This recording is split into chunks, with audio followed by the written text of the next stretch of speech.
There's a secret terror that lives in the hearts of the most capable people.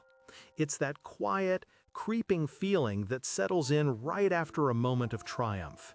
You get the promotion, you receive the award, you hear the compliment, and instead of relief or joy, a cold whisper echoes in your mind. Any minute now, they're going to find out. They'll discover you're not as smart, as talented, or as deserving as they think. That you are, in fact, a fraud who has somehow slipped through the cracks. This feeling has a name: Impostor Syndrome. It's talked about in hushed tones, like a shameful disease of the psyche. We're told it's something to be overcome, a glitch in our self-esteem that we need to fix.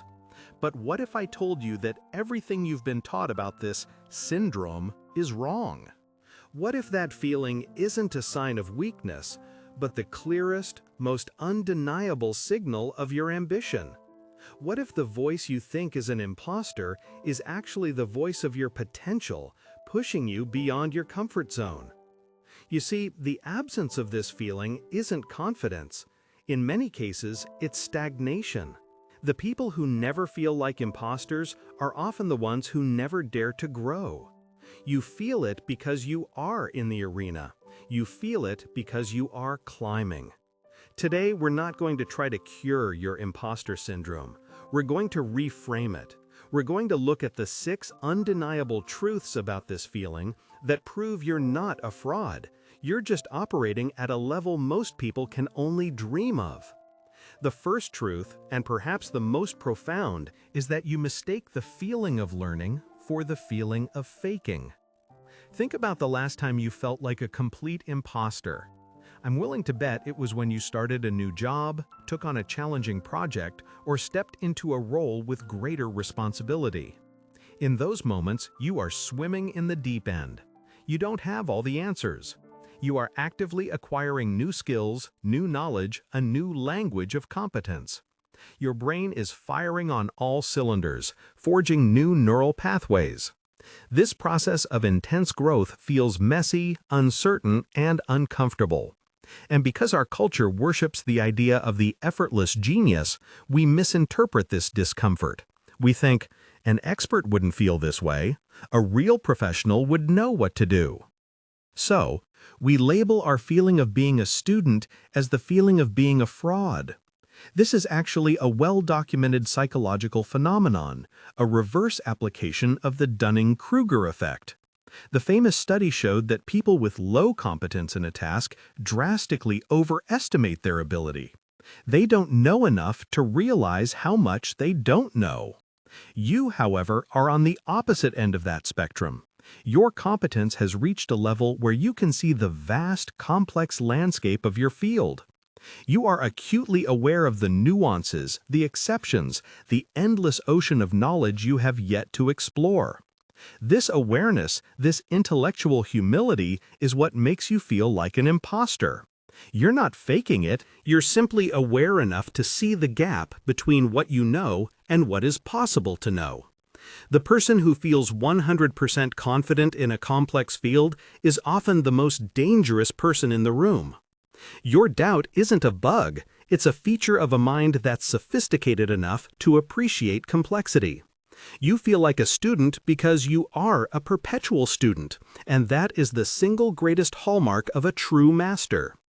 This leads us directly to the second powerful truth. You don't dismiss your accomplishments because you're insecure, you do it because you have a highly sophisticated understanding of context. Have you ever deflected a compliment by saying, "Oh, anyone could have done it," or "I just got lucky," or "It was a team effort"? Society labels this as a lack of self-worth. But let's look deeper. When you say you got lucky, what are you really saying? You're acknowledging the role of timing, of market conditions, of a chance encounter that opened a door. When you say it was a team effort, you're acknowledging that success is an emergent property of a complex system, not the heroic act of a single individual. You're not being falsely modest, you're being intellectually honest. People with simplistic, ego-driven minds see success as a straight line. I did this, so I got this. They take 100% of the credit because they are blind to the countless variables that contributed to their victory. You, on the other hand, see the whole web. You see the support from your family, the mentor who gave you a chance, the colleague who covered for you when you were sick, the economic climate that made your project viable. To claim all the credit would feel like a lie to you because your mind is too advanced to accept such a simple, narcissistic narrative. This isn't a sign of being an imposter. It's a sign of systems-level thinking. You're not just a player on the board, you're capable of seeing the entire board, the hands that move the pieces, and even the design of the room in which the game is being played. So the next time you downplay your success by giving credit to external factors, recognize it for what it is, not a failure to own your achievement, but an advanced ability to perceive the truth. The third truth is that your chronic fear of being found out is not paranoia. It's a high-performance quality control mechanism. This is the core anxiety of the imposter feeling, the dread of a metaphorical curtain being pulled back to reveal you as ordinary, or worse, incompetent.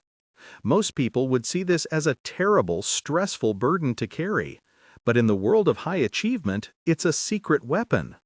This fear is what drives you to double-check your work.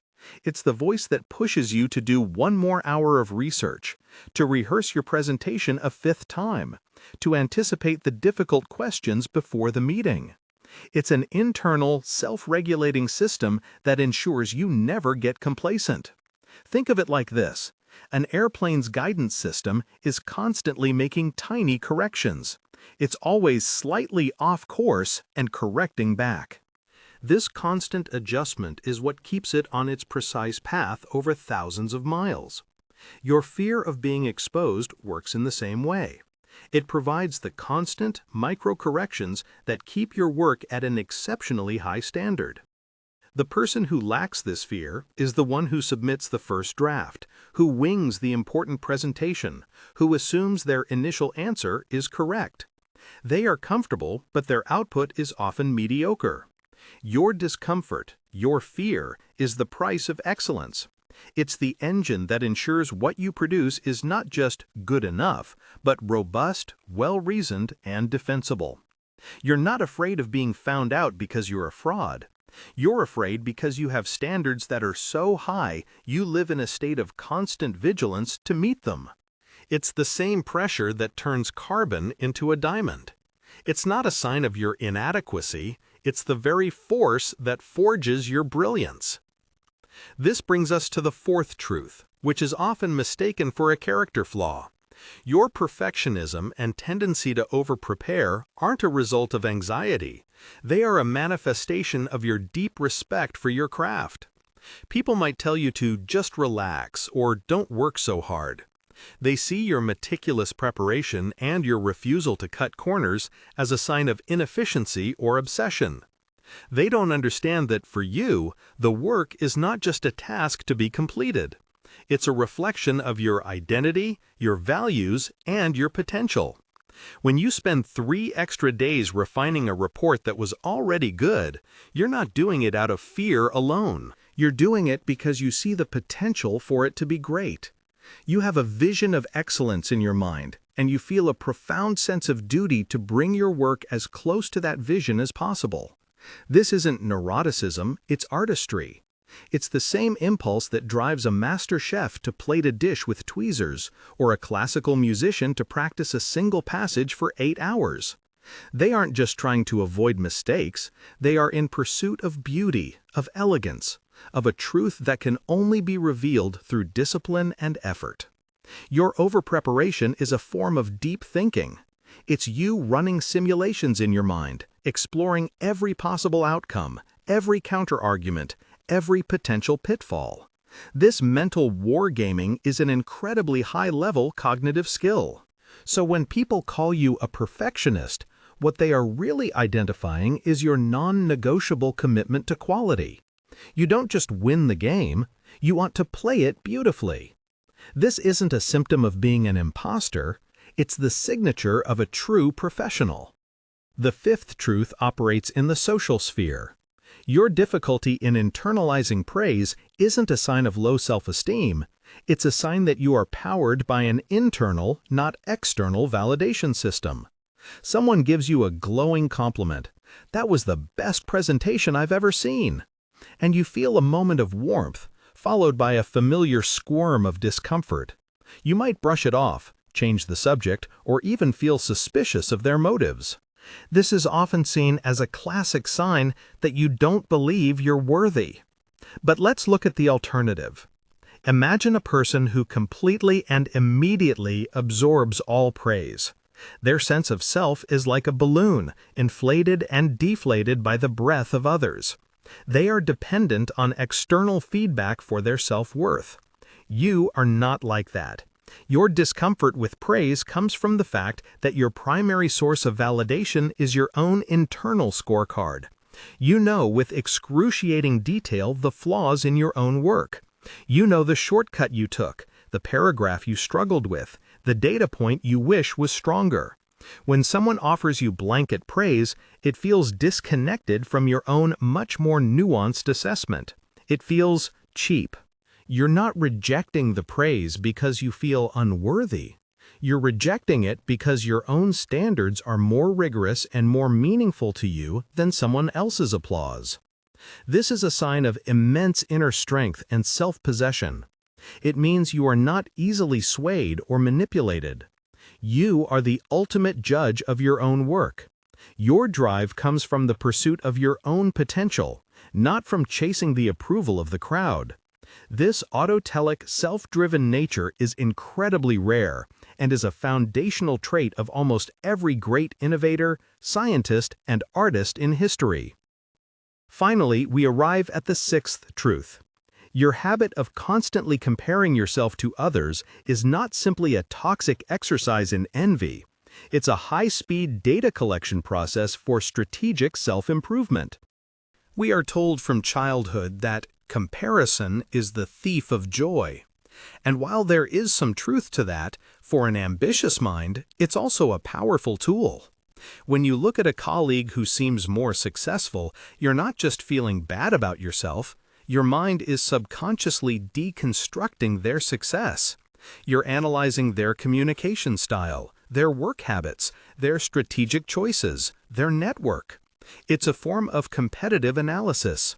You are scanning the environment for best practices, identifying threats and opportunities, and benchmarking your own performance against the highest standards you can find. A stagnant person looks only at their own navel. A growing person is constantly looking at the horizon, at the people who are already where they want to be. Of course, this can be painful. It highlights your own perceived shortcomings. But that pain is a catalyst. It's a data point that says, this is an area for improvement. You're not just passively consuming their success on social media, you're actively using it as a map.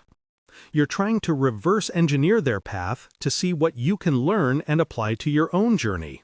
This is a highly strategic and intelligent way to navigate a competitive world.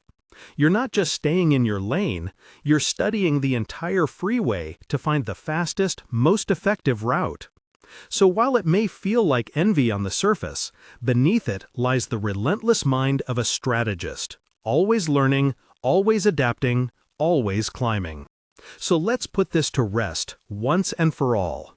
That voice in your head, the one you've labeled the impostor, isn't an enemy to be silenced. It's not a syndrome to be cured. It is the raw, unfiltered sound of your own ambition. It's the friction burn you get from pushing yourself to the very edge of your abilities. The discomfort you feel is not a warning that you don't belong. It's confirmation that you are exactly where growth happens, in that challenging, terrifying, and ultimately transformative space just beyond your current mastery. You are not a fraud. You are a learner. You are not insecure. You are intellectually honest. Your fear is not paranoia. It is the engine of your excellence. Your perfectionism is not a sickness. It is the mark of your integrity. Your resistance to praise shows your inner strength. Your comparisons are your strategic compass. You feel like an imposter because you refuse to stand still. So the next time you hear that whisper, don't shrink from it. Listen to it. Recognize it for what it is, the sound of you leveling up. In the comments below, I want you to do something brave. Share which one of these 6 truths hit you the hardest. Let's create a space where this feeling is no longer a shameful secret, but a badge of honor for those who dare to be ambitious. And if you know someone who is brilliant but constantly doubts themselves, someone who you know is destined for great things but is held back by this feeling, send them this video. It might be the permission they need to finally see that their imposter syndrome was never a syndrome at all. It was their superpower in disguise.